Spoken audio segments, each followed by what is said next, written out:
So where does philanthropy fit in?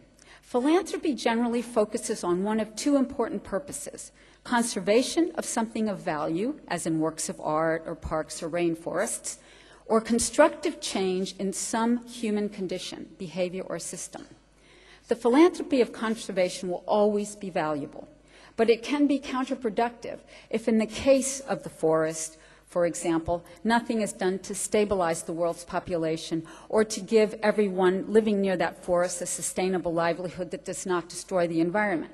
So for me, it's the second purpose of philanthropy, to transform a human condition, behavior, or system that is the critical challenge of our time. We are asked to do nothing less than rethink the economic models that we today have. We've done it before, moving from an agriculturally based society to an industrialized society that has embraced capitalism. The primary world economic system is organized around Western ideas and institutions. The main engine of economic development on this planet for 200 years now has operated through three interrelated drivers: the growth, basically, of industrial production and mass consumption, market capitalism within a framework of government regulation and minimum standards, and technological advances. Now, this has benefited some people hugely, some people to some degree, but 2 billion people still do not have a stake in the present global order. The gap between the rich and the poor is central to the challenge before us. Yet we cannot reformulate our institutional systems overnight. However, I am convinced that in the long run we can, because I witness currently the work that social entrepreneurs who are creating different types of institutions that combine public and private sector approaches to achieve economic and social transformation. So we are in a very interesting phase of our thinking and experimentation, and this is where philanthropy has a vital and catalytic role.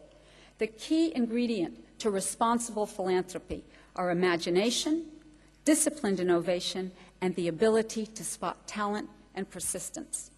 Philanthropy is incredibly well placed to engage in driving innovation for transformational social change because it's free of two major forces that characterize the government and business, respectively: the voting booth and the bottom line.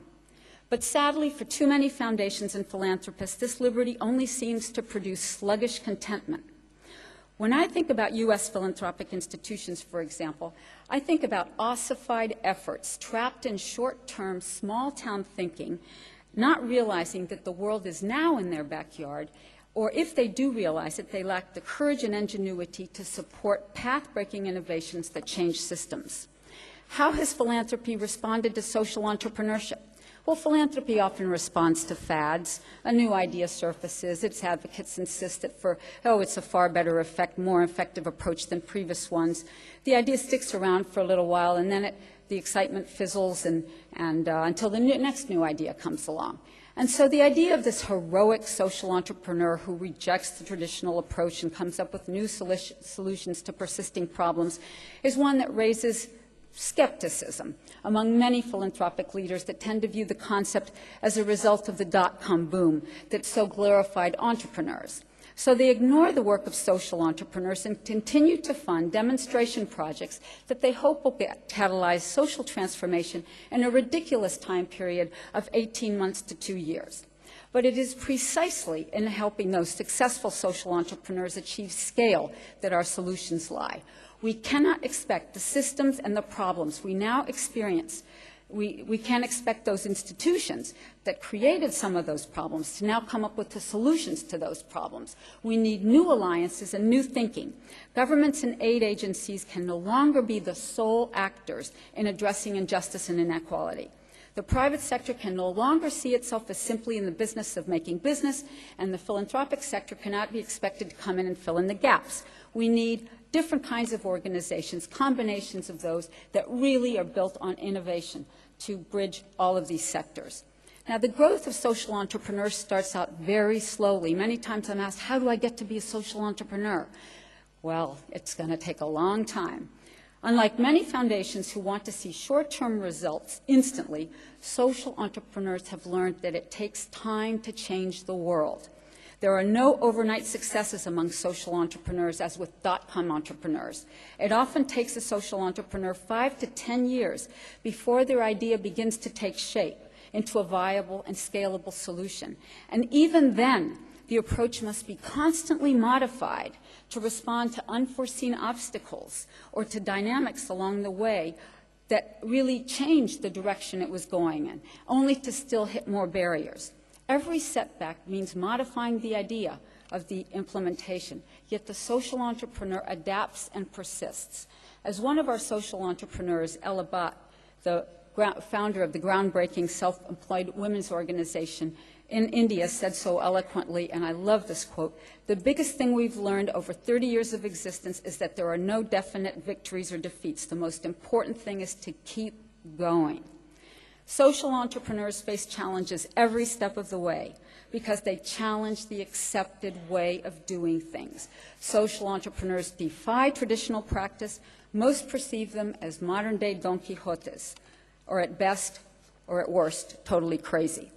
But social entrepreneurs are a different kind of revolutionary. They see opportunities that we normal human beings don't, because we are blinded by the way things have always been done, the established way. So one of the major challenges that all social entrepreneurs face, even when they're successful, is that because they disrupt the established order of things, they are not welcome. If you think about it, most managers and civil servants deal with what is. Entrepreneurs do exactly the opposite. They focus on creating things the world has never seen. Yet the world does not give entrepreneurs sufficient status or opportunity to transform societies for the better. Originality and creativity are still viewed with great suspicion. Most organizations that seek to employ people look for evidence of academic achievement, a boring steadiness that produces good exam pass grades and grades rather than experiences that might suggest that a candidate is innovative or inspired or perhaps even rebellious. This is because most organizations have a low tolerance for mistakes. Risk-averse societies and organizations definitely keep people from failing, but they also keep people from trying. Attitudes towards setbacks and failure are a major factor in nurturing or curtailing the spirit of innovation and invention. Thomas Edison captures this attitude when he quipped, "I have not failed, I have found 10,000 ways it won't work." One comment that I often get about our organization's emphasis on the social entrepreneur is that we have a very American approach. Why do we focus on the individual? Certainly it takes more than an individual to be successful. They have founded organizations that are staffed by people who also should get credit for the initiative's success. Of course it's true that people in the organization are critically important. But let's look at this question a little differently. We're all humans, and we know that people and their institutions, whether government, business, or nonprofit, simply straight resist new ideas, however great they might be. Consider Muhammad Yunus, who I'm sure you've all heard about, the founder of the Grameen Bank in Bangladesh, father of microfinance, and a board member of the Schwab Foundation, I'm proud to say. He spent years trying to convince banks that the poor were creditworthy, to no avail. So he set up a bank for the poor. And today the Grameen Bank has loaned $3.75 billion at a 95% repayment rate to 2.8 million borrowers in 40,000 towns in Bangladesh and launched a worldwide movement to provide credit to the poor, who were thought not to be creditworthy. As Yunus has told me, it turns out that the banks are not people-worthy. The point is, it takes an extraordinary persistence and creativity to sell the idea to others. The entrepreneur is incredibly inventive in that regard, working day and night to find a way to innovate, to persuade, to inspire, to engage, to have others believing in that change. In fact, that ability to overcome those barriers turns out to be much more important than the original idea.